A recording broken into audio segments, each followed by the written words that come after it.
Assalamualaikum warahmatullahi wabarakatuh. Bismillah, alhamdulillah, wa syukurulillah. Assalatu wassalamu ala rasulillah Muhammad ibn Abdillah wa ala alihi wa sahbihi wa mawala. La hawla wa la quwwata illa billah, amma ba'du. Ma'asyiral muslimin dan muslimat, shaimin shaimat yang mulia rahimakumullah. Marilah yang pertama dan yang utama senantiasa kita bersyukur kepada Allah Subhanahu wa taala. Biqaulina alhamdulillahi rabbil alamin. Bahwa semata-mata karena pertolongan Allah kita masih bisa diberikan kemampuan melaksanakan ibadah puasa Ramadan hingga hari yang ke-16 insyaallah. Mudah-mudahan seluruh yang kita kerjakan senantiasa akan menjadi amal ibadah yang diterima Allah Ta'ala. Amin ya Rabbal Alamin. Salawat dan salam semoga senantiasa terlimpah ke Nabi pilihan Muhammad sallallahu alaihi wasallam, yang kita harapkan syafaatnya, pertolongannya dunia hingga kelak yaumil qiyamah. Ma'asyiral muslimin dan muslimat, shaimin shaimat yang mulia rahimakumullah. Kita lanjutkan kajian pagi ini hadis-hadis Rasulullah SAW dalam kitab Arba'in Nawawi, di mana pagi ini kita sampai kepada al-hadisus sadisu asyara, hadis yang ke-16. Saya bacakan. Bismillahirrahmanirrahim. An Abi Hurairah radhiyallahu anhu anna rajulan qala lin Nabi sallallahu alaihi wasallam awsini qala la taghdab faraddada miraran qala la taghdab. Rawahul Bukhari. Ma'asyiral muslimin dan muslimat yang mulia rahimakumullah, hadis yang ke-16, maaf, betul, as-sadis yang ke-16 adalah riwayat Imam Bukhari dari Abi Hurairah radhiyallahu anhu, bahwa suatu saat ada seorang rajul laki-laki datang menghadap Rasulullah sallallahu alaihi wasallam. Itu rajul bertanya kepada Rasul, "Ya Rasulullah, ausini, mohon Rasul, saya dinasihatin." Rasulullah berbicara menjawab singkat, "La taghdab, kamu jangan marah." Faraddada miraran. Itu rajul belum puas dinasihati dengan kalimat yang simpel oleh Rasul, nanya lagi, "Ausini ya Rasulullah, mohon Rasulullah menasihatiku." Jawab Nabi, "La taghdab, kamu jangan gampang marah." "Ausini ya Rasulullah." Itu rajul nanya lagi. Rasulullah menjawab, "La taghdab, kamu jangan gampang marah." Seorang pemuda ini yang nanya Rasul 3 kali berulang-ulang pertanyaan yang sama, jawabnya pun Rasulullah dengan jawaban yang sama, "La taghdab, kamu jangan gampang marah." Ini nasihat Rasul yang sangat simpel, tapi maknanya luas sekali. Nasihat yang singkat, maknanya padat. Rasulullah itu kan punya kelebihan dari Allah Ta'ala, "U'titu jawami'al kalim." Aku diberikan oleh Allah satu kalimah yang simple, yang jami', kalimah yang bisa mencakup segalanya. Maka Rasulullah kalau berbicara tidak pernah berbelit-belit, mutar-muter, tidak. Rasulullah pembicaraannya simple, tapi maknanya luas. Simple, maknanya padat, tidak eknak. Ini Rasul. Beliau punya kelebihan itu, kalau kita kan ngomong ngalor ngidul ke sana kemari, intinya sedikit. Rasul tidak, justru kalimatnya sedikit, maknanya luas. Ada orang bertanya kepada Rasul minta dinasihatin, jawabnya, "La taghdab, kamu jangan gampang-gampang marah." Ini kan singkat, tapi sesungguhnya ini luar biasa. Ini aplikasinya luar biasa, pengaruhnya juga luar biasa. Dalam kehidupan bisa kita lihat, siapa yang gampang-gampang marah itu bisa dibilang pasti ada satu kegagalan. Siapa yang gampang-gampang marah pasti gagal di tengah jalan. Dan yang tidak gampang marah, dia akan sukses di tengah jalan, bahkan sampai tujuannya. Saya teringat kalau tidak salah dulu ketika Piala Dunia sepak bola itu dalam situasi final, kalau tidak salah pemain yang namanya Zidane itu dia emosi jeruduk lawannya, akhirnya terjadi penalti, kalah. Ini contoh yang sederhana. Siapa yang gampang marah akan mengalami kegagalan di tengah jalan. Kenapa? Karena marah ini adalah pengaruh dari yang kita kenal adalah setan yang menggoda manusia. Maka Rasul banyak memberikan kriteria bagaimana caranya biar kita tidak gampang marah, dan ketika kita marah bagaimana solusinya.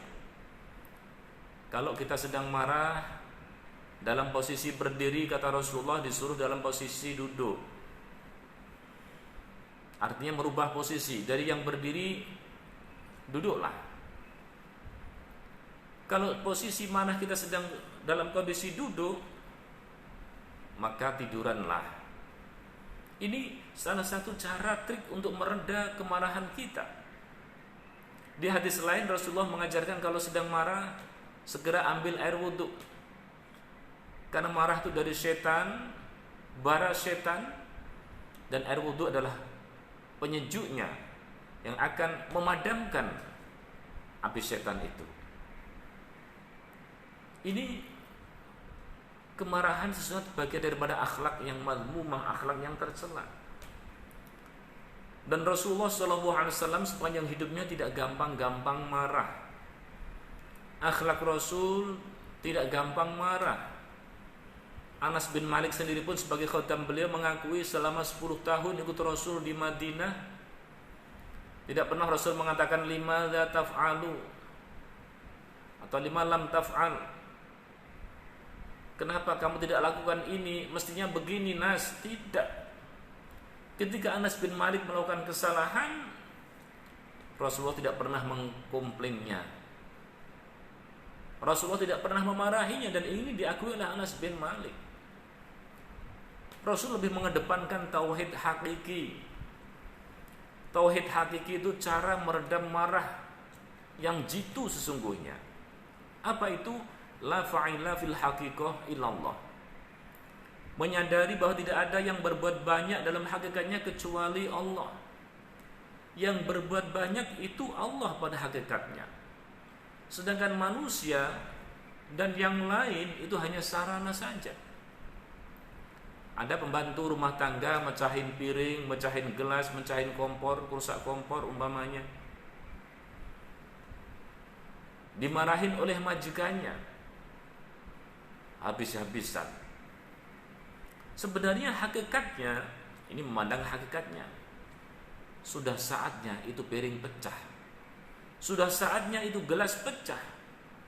Pembantu rumah tangga menyetrika, bajunya kebakar. Hakikatnya sudah saatnya dia memang itu sudah saatnya rusak. Rasul lebih mengedepankan tauhid hakiki seperti ini. Karena manusia, benda-benda yang lain ini dianggap satu alat saja. Orang menghina kita, mencaci maki kita, mencemooh kita, menggunjing kita, itu hakikatnya Allah yang berbuat banyak lantaran Dia. Dan jangan dipandang itu semata-mata dalam rangka merendahkan martabat kita. Tidak. Di hadapan orang mungkin untuk sementara waktu, tapi dalam pandangan Allah itu mulia kita. Boleh jadi kita dalam rangka akan diangkat derajat kita di sisi Allah Subhanahu wa ta'ala. Derajat kita akan diangkat Allah melalui seperti itu. Maka di Al-Quranul Karim tidak heran ketika hadisul ifki, berita kebohongan yang viral menimpa keluarga Rasul Muhammad SAW ketika Aisyah dituduh berselingkuh dengan Sofwan bin Mu'attal yang nuduh gembongnya munafik yang dikenal dengan Abdullah bin Ubay bin Salul. Innal ladzina ja'u bil ifki usbatum minkum la tahsabuhu syarrul lakum bal huwa khairul lakum, kata Allah. La tahsabuhu syarrul lakum bal huwa khairul lakum. Orang yang membawa berita bohong tentang Aisyah adalah di antara kalian sendiri, tidak jauh orangnya. La tahsabuhu syarrul lakum. Jangan kau kira itu adalah buruk. Tapi itu justru bagus buat keluarga baginda Rasul. Bagusnya di mana? Dalam rangka ibrah, pembersihan, pensucian. Ini loh Aisyah, istri Rasul, sesungguhnya wanita yang suci, tidak selingkuh. Boro-boro selingkuh dipegang oleh Sofwan bin Mu'attal pun tidak pernah. Ini kadang-kadang berita yang pahit kita rasakan pada satu saat itu membawa hikmah yang besar. Allah ingin mengangkat derajat kita di sisinya. Yang pada saat itu kita marah, kita tidak suka, tapi hikmahnya ini yang perlu dikaji, digali. Pasti ada. Maka kalau boleh kita terima kasih, kita akan mengucapkan terima kasih kepada orang yang pernah menyakitin kita, pernah memfitnah kita, pernah mendolimi kita. Kita katakan kepada mereka, terima kasih ya Pak, lantaran Bapak memfitnah saya, lantaran Bapak menggunjing saya, sekarang saya hidupnya jadi enak. Ini bisa saja begitu. Kenapa? Sababiah Allah mengangkat derajat seseorang bisa dengan cara yang seperti itu, yang pahit pada saat itu kita rasakan. Semua ada hikmahnya. Rabbana ma khalaqta hadza batila. Ya Allah, tidak akan pernah sia-sia sedikit pun apa yang kau kehendaki, apa yang kau ciptakan. Ghadab, marah, itu kunci kegagalan seseorang. Ketika orang bisa menahan amarah, ini kunci kesuksesan. Maka ada satu hadis yang agak panjang dalam kitab Jami'us Shahih, riwayat Imam Turmudi, Imam Baihaqi, Imam Hakim, Imam Ahmad dan yang lainnya, dari Abi Sa'id Al-Khudri, baginda Rasul SAW pernah berkhutbah menasihati kita umatnya pada umumnya. Kata beliau,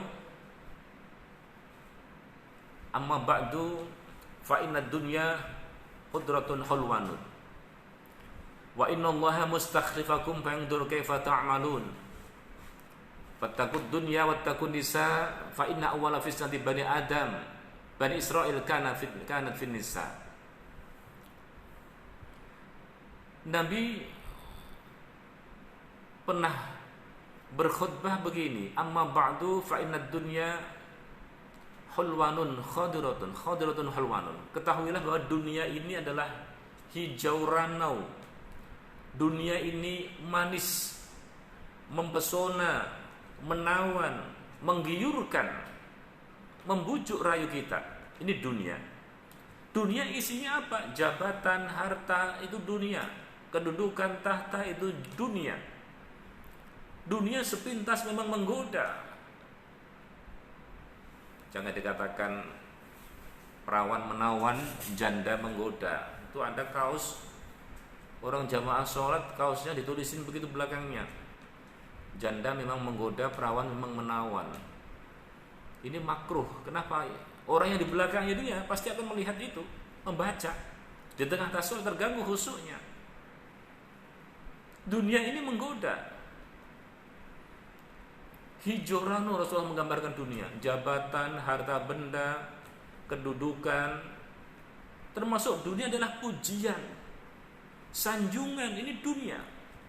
Orang senang kalau dipuji, kebanyakan, dan orang tidak suka kalau dicaci, dicemooh. Sehingga kalau dipuji semangat, kalau dicaci melempem. Ini tingkat ikhlasnya belum kita dapat. Mestinya mau dipuji, mau dicaci, jalan terus ibadah, jalan terus berdakwah. Sebab pujian ini termasuk bagian dari dunia. Bisa Anda lihat di kitab Ihya Ulumuddin karya Al-Ghazali. Di sana banyak keterangan-keterangan tentang bahwa dunia sesungguhnya adalah ad-daniyah, sesuatu yang hina, yang rendah. Jadi kata adna, rendah, hina.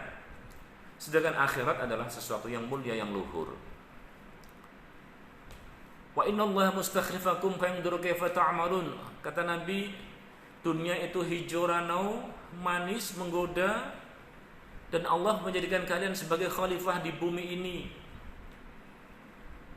Suruh ngurus bumi, mengatur bumi, memanfaatkan bumi. Fayanduru kaifa ta'malun. Allah memperhatikan kalian betul bagaimana kalian berbuat. Seluruh gerak-gerik kita, pekerjaan kita, aktivitas kita ternyata dipantau oleh Allah, direkam Allah.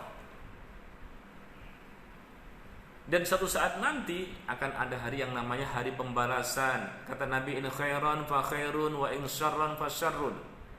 Bila yang kita kerjakan adalah amal kebaikan, pahalanya juga luar biasa.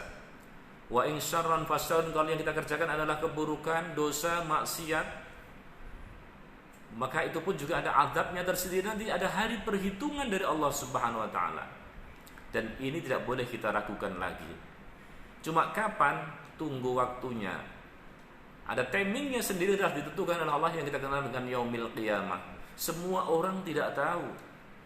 Jangankan kita, jangankan ustadz, Nabi sendiri tidak dikasih tahu oleh Allah Ta'ala kapan datangnya hari kiamat.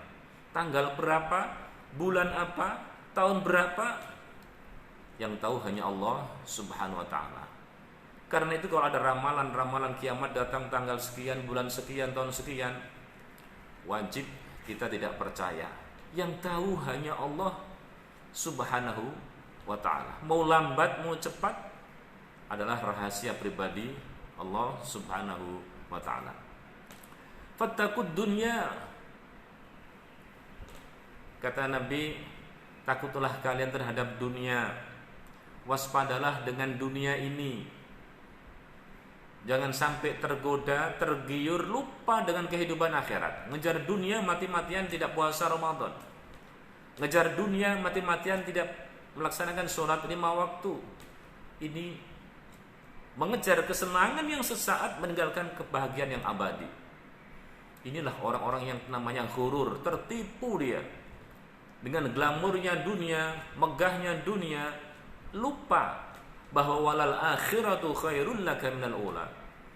Akhirat, surga lebih mulia, lebih hebat, lebih indah ketimbang keindahan dunia yang sekarang kita rasakan ini.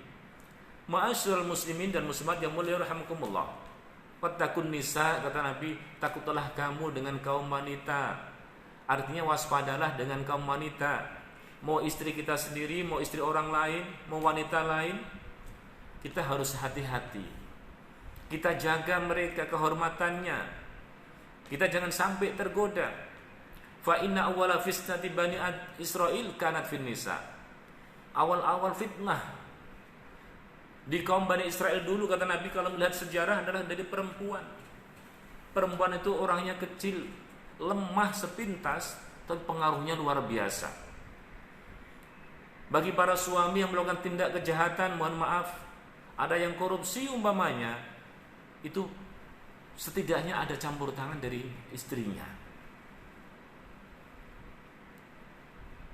Maka Nabi mengatakan an-nisa imadul bilad. Idza saluhat saluhal bilad wa idza fasadat fasadal bilad. Wanita itu tiang negara. Kalau laki-laki tiang jaler. Wanita itu tiang negara, kata Nabi. Idza saluhat saluhal bilad, kalau wanitanya bagus, ibu-ibu rumah tangganya bagus, negara akan ikut bagus, tegak dan jaya. Wa idza fasadat fasadal bilad, kalau wanitanya rusak, wanitanya tidak berperannya, tidak berakhlak, moralnya rusak, negara pun akan ikut rusak. Sepintas pengaruhnya tidak besar mungkin, tidak banyak tampil di media, tapi justru ini mempengaruhi yang luar biasa. Berangkat dari ibu-ibu rumah tangga inilah anak-anak kita akan bisa diketahui. ketika ibu rumah tangga ini baik, bisa mendidik anak-anak secara baik, masyarakat akan jadi baik semuanya. Ini wanita luar biasa. Maka Nabi, hati-hati dengan wanita. Kau jaga wanita, kau lindungi kehormatan wanita. Jangan sampai mereka membuka aurat di sepanjang jalan, memamerkan lekuk-lekuk tubuhnya di tempat yang umum. Ini semuanya ada perhitungannya dari Allah. Dan kita harus hati-hati kalau kita sayang dengan pasangan kita, sayang dengan istri kita. Harusnya ketika dia membuka aurat di tempat yang umum, kita nasihatin, kita larang. Kenapa? Ini nanti di akhirat ada perhitungannya sendiri, ada siksaannya sendiri dari Allah Ta'ala. Itu kalau memang sayang dengan keluarga kita, kita sholat, istri harus sholat. Kita puasa, istri harus puasa. Jangan egois, yang penting saya, tidak peduli orang lain. Gak boleh. Kalau kita sayang dengan keluarga, kita ibadah, keluarga harus ibadah. Itulah makna qu anfusakum wa ahlikum nara. Jaga dirimu, keluargamu, anak cucumu, jangan sampai ada yang masuk neraka Allah Subhanahu wa ta'ala. Itu pesan Rasul. Dan banyak fitnah-fitnah yang menimpa para pemimpin besar, fitnah yang menimpa para raja itu justru dari kaum wanita. Rebutan wanita, rebutan istri, jadi heboh, turun jabatan gara-gara perempuan dan seterusnya. Karena pengaruhnya besar tadi. Ketika wanita-wanita ini berakhlakul karimah, insya Allah generasi berikutnya pun juga akan berakhlakul karimah. Lalu kata Nabi dalam hadis tadi, dalam kitab Jami'us Shahih, ala inna bani adama khuliqu ala tabaqatin syatta. Ketahuilah bahwa anak Adam itu tercipta ala tabaqatin syatta, beragam. Anak Adam, kita semuanya ini diciptakan Allah beraneka ragam. Keragaman ini sesungguhnya sunnatullah. Kata Nabi, minhum man yuladu mu'minan wa yahya mu'minan wa yamutu mu'minan. Ada orang yang dilahirkan dalam keadaan beriman, artinya orang tuanya sudah mukmin semuanya, muslim. Sehingga bayi yang terlahir oleh Nabi dikatakan mukmin. Wa yahya mu'minan, dia hidup, tumbuh berkembang jadi mukmin, Islam. Wa yamutu mu'minan, dan meninggalnya pun dalam keadaan beriman. Mudah-mudahan kita semuanya seperti itu. Amin ya rabbal alamin. Dilahirkan dari orang tua yang mukmin, yang muslim, tumbuh kembang jadi orang yang ahli ibadah, sampai meninggal kita bisa mempertahankan keimanan itu. Ini luar biasa. Yang kita harapkan demikian. Jerih payah kita lakukan, puasa Ramadan kita kerjakan, yang wajib kita lakukan, yang sunnah kita kerjakan juga, halal haram kita betul-betul hati-hati. Ini harapan kita di ujung hidupnya dapat keimanan dari Allah Subhanahu wa ta'ala. Itu artinya lahir keadaan beriman, hidup beriman, wafat tetap beriman. Ada orang yang seperti itu kata Nabi. Golongan kedua, wa minhum man yulatu kafiron wa yahya kafiron wa yamutu kafiron. Na'udzubillah. Ada orang yang lahir dalam keadaan kafir, artinya orang tuanya, bapak ibunya non muslim, mungkin Kristen, mungkin Hindu, mungkin Buddha, mungkin Konghucu, cara mau gandul macam-macam. Dia ngelahirin anak, otomatis anak ini sepintas, gampangnya omong, itu dinamakan kafir. Walaupun hakikatnya anak itu tetap dalam keadaan suci, fitrah. Tapi Nabi dalam redaksi hadis ini mengatakan orang yang lahir dalam keadaan kafir. Ini maksudnya orang tuanya yang kafir. Wa yahya kafiron, hidup berkembang, tumbuh kembang dalam keadaan kafir, Kristen umpamanya. Wa yamutu kafiron, meninggalnya pun dalam keadaan kafir. Lahir dari orang tua yang kafir, dibesarkan di sekolah yang kafir, sekolahnya di tempat yang Kristen atau Hindu atau Buddha, sampai meninggal belum sempat beriman. ada orang yang seperti itu. Menurut keyakinan kita, orang yang seperti ini akan masuk dalam neraka permanen. Karena dari lahir sampai meninggal dalam keadaan kafir. Ada orang yang seperti itu. Raja Fir'aun dan yang lain. Yang ketiga, wa minhum man yuladu mu'minan. Ada orang yang dilahirkan dalam keadaan beriman. Wa yahya mu'minan. Hidup dalam keadaan mukmin. Wa yamutu kafiran. Matinya dalam keadaan kafir. Lahir mukmin, orang tuanya karena mukmin. Tumbuh kembang remaja sampai tua mukmin, ibadah, puasa Ramadan, sholat 5 waktu, sedekah, infak, macam-macam. Tapi justru wayamutu kafiron, meninggal dalam keadaan kafir. Apa ada? Ada. Yang kemarin pernah kita contohkan, itu Kiai Barseso. Dia lahir mukmin, 200 tahun ibadah mukmin, di ujung hidupnya dia dalam keadaan kafir karena sudah jadi takdir Allah Subhanahu wa taala dalam azalinya. Naudzubillah summa naudzubillah. Ada orang yang begitu. Sepanjang hidupnya muslim, di ujung hidupnya dia pindah agama. Naudzubillah summa naudzubillah min dzalik. Yang keempat kata Nabi, wa minhum man yuladu kafiran wa yahya kafiran wa yamutu mu'minan. Ada orang juga ini golongan keempat, lahir dalam keadaan kafir, artinya orang tuanya kafir. Tubuh remaja mungkin sampai dewasa dalam keadaan kafir juga. Tidak mau menyembah Allah Subhanahu wa taala, punya Tuhan selain Allah. Sampai dia meninggal, Allah kasih anugerah yang luar biasa, bisa dalam keadaan beriman. Seumur-umur dia jadi kafir, di ujung hidupnya Allah ngasih nikmat iman dalam jiwanya, dalam hatinya. Meninggal dalam keadaan husnul khatimah.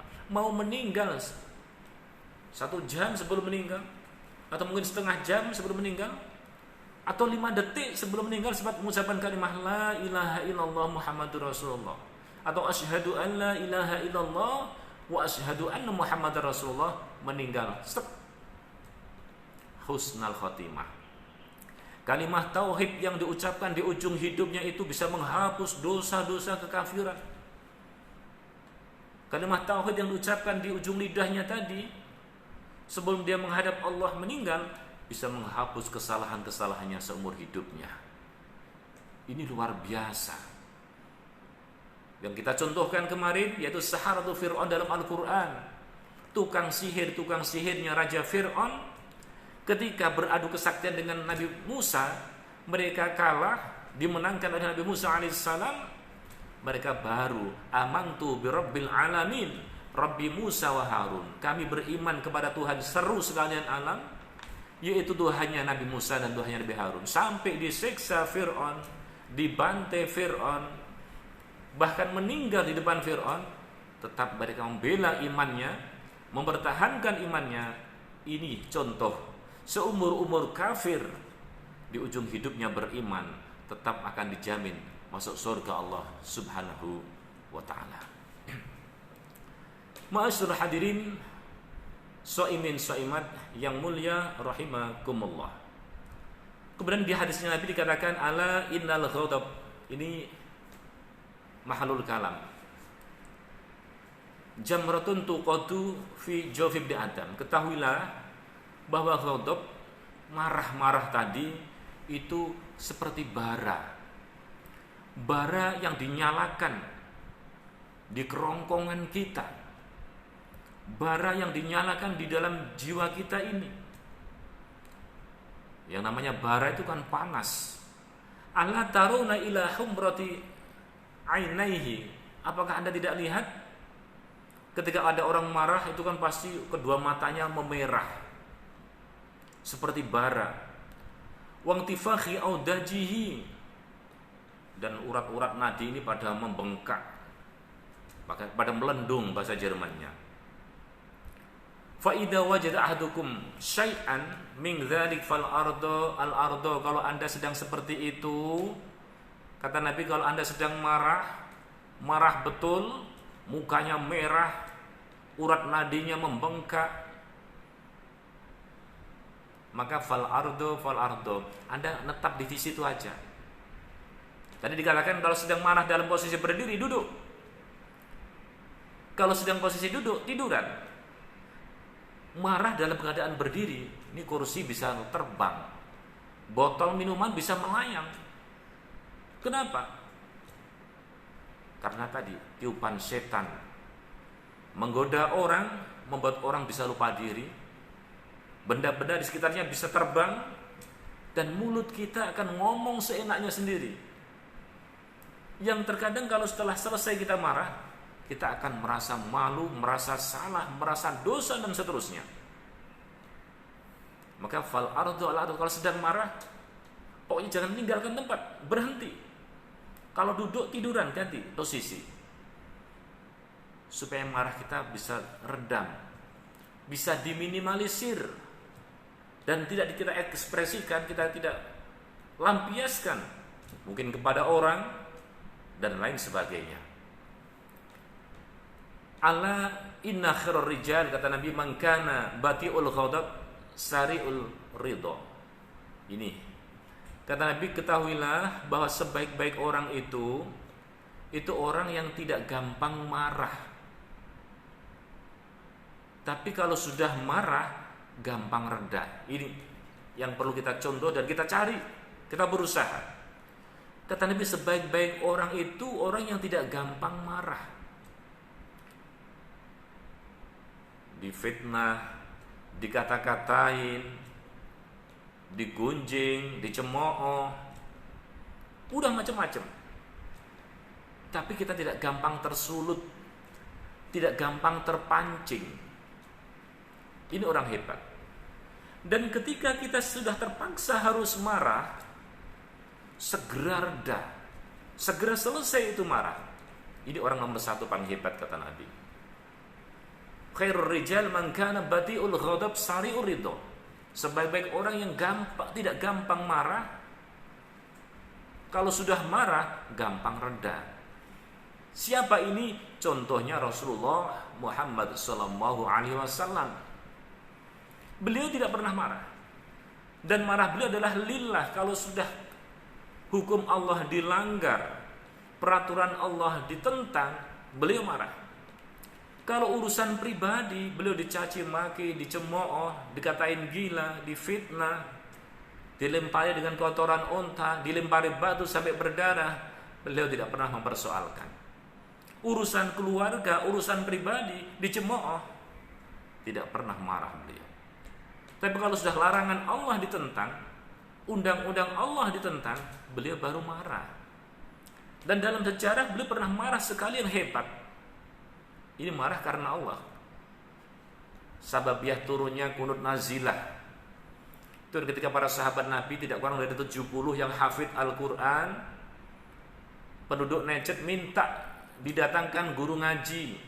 Mereka pengen masuk Islam, pengen belajar Al-Quran. Dengan rayuan yang maut, akhirnya umat Islam dikirim oleh Rasulullah 70 yang hafid Al-Quran. Sampai di sana ternyata disandra, dibunuh semuanya. Ini Rasulullah marah betul. Rasulullah marah betul, dan marahnya beliau sampai beliau laksanakan kunut nazilah, mendoakan kepada orang-orang yang membunuh para sahabat Nabi karena mereka hafal Al-Quran semuanya. Dan ini dalam sejarah marah yang paling hebat yang pernah Rasulullah lakukan. Dan ini bukan urusan pribadi, ini urusan Islam. Kalau urusan pribadi, Rasulullah tidak pernah menghiraukan, mempermasalahkan.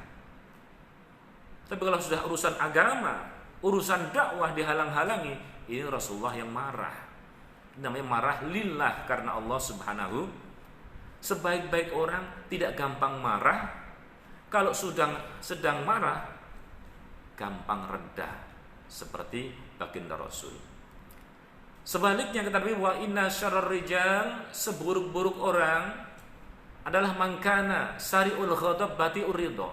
Sebaliknya, Orang yang paling buruk itu orang yang gampang marah. Dan kalau sudah kadung marah, kalau sudah marah, sulit untuk redanya. Gampang marah, sulit reda, ini yang jelek. Maka ada lagunya siapa itu, Rita Sugiarto. Loh, sedikit begini saja kok marah, dikit-dikit marah, dikit-dikit marah. Itulah mungkin bedanya kita dengan Nabi. Katanya kan Nabi Muhammad SAW itu tidurnya sedikit. Kalau kita sedikit-sedikit tidur. Nabi Muhammad itu ngomongnya sedikit. Kita sedikit-sedikit ngomong. Nabi Muhammad itu makannya sedikit. Kita sedikit-sedikit makan. Nabi Muhammad itu makannya, marahnya sedikit. Kita sedikit-sedikit marah. Kita dengan Nabi bedanya sedikit tadi. Ma'asyiral muslimin dan muslimat yang mulia rahimakumullah. Orang yang buruk itu yang gampang marah. Masalah dikit marah, masalah dikit marah. Padahal marah ini mempengaruhi kesehatan fisik kita, kesehatan organ tubuh kita. Orang yang gampang marah katanya menurut medis bisa menjadi penyakit stroke, darah tinggi, cepat tua dan macam-macam. Karena itu yang bisa mengobati itu adalah kita sendiri. Ingat nasihat Rasul, orang yang paling bagus tidak gampang marah. Kalau sudah kadung marah, gampang reda. Sedangkan yang paling buruk, yang gampang marah, susah untuk reda. Harapan kita semuanya, mudah-mudahan dalam hidup ini kita bisa mengendalikan amarah, bisa meredam marah kita, tidak gampang marah. Marahi siapa saja, bawahan kita, teman kita, keluarga kita. Jangan gampang-gampang marah, karena marah itu pada hakikatnya adalah tipuan, dorongan dari setan yang menggoda kita agar kita sama-sama masuk neraka. Itu trik mereka untuk menjerumuskan kita. Dan siapa yang bisa menahan amarah, itulah yang hebat, kata Nabi. Siapa yang bisa menahan amarah? Yang hebat, yang sukses adalah yang bisa menahan amarah. Maka, dan ini tidak gampang. Menahan marah itu enggak mudah, sulit sekali. Karena sulit itulah, maka dalam Al-Quran surat Al-Imran menjadi ciri-ciri orang yang bertakwa itu wal kadhiminal ghaidha.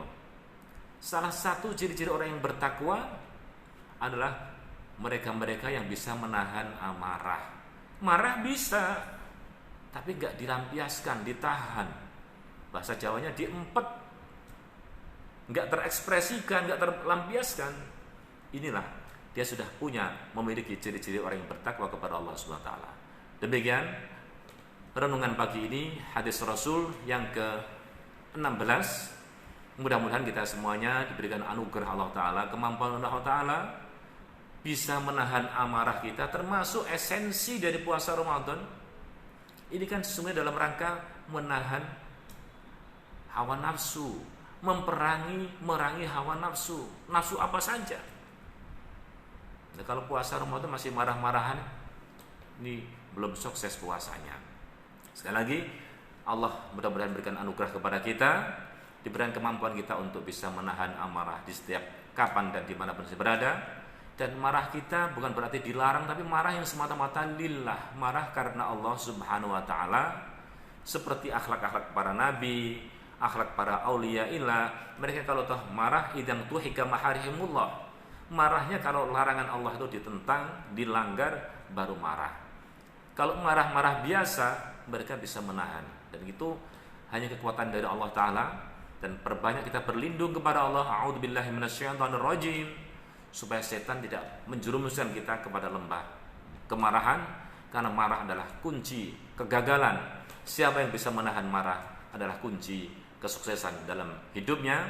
Dan sekali lagi, mudah-mudahan kita semuanya diberikan kesehatan selalu, panjang umur oleh Allah taala, keluarga kita, anak cucu kita dimanapun berada, dalam kesehatan, keselamatan, murah rizki untuk ibadah kepada Allah. Dan doa kita selalu, mudah-mudahan berkah doa seluruh kaum muslimin dimanapun saja berada, wabah COVID-19 ini senantiasa segera ditarik kembali oleh Allah Ta'ala, sehingga dunia ini aman, dunia sehingga damai lagi, tatanan sosial menjadi bagus, pendidikan menjadi bagus, ibadah kita bisa maksimal, sehingga kita bersama-sama kelak di yaumil qiyamah akan bisa bernostalgia di surga Allah Ta'ala. Amin ya rabbal alamin.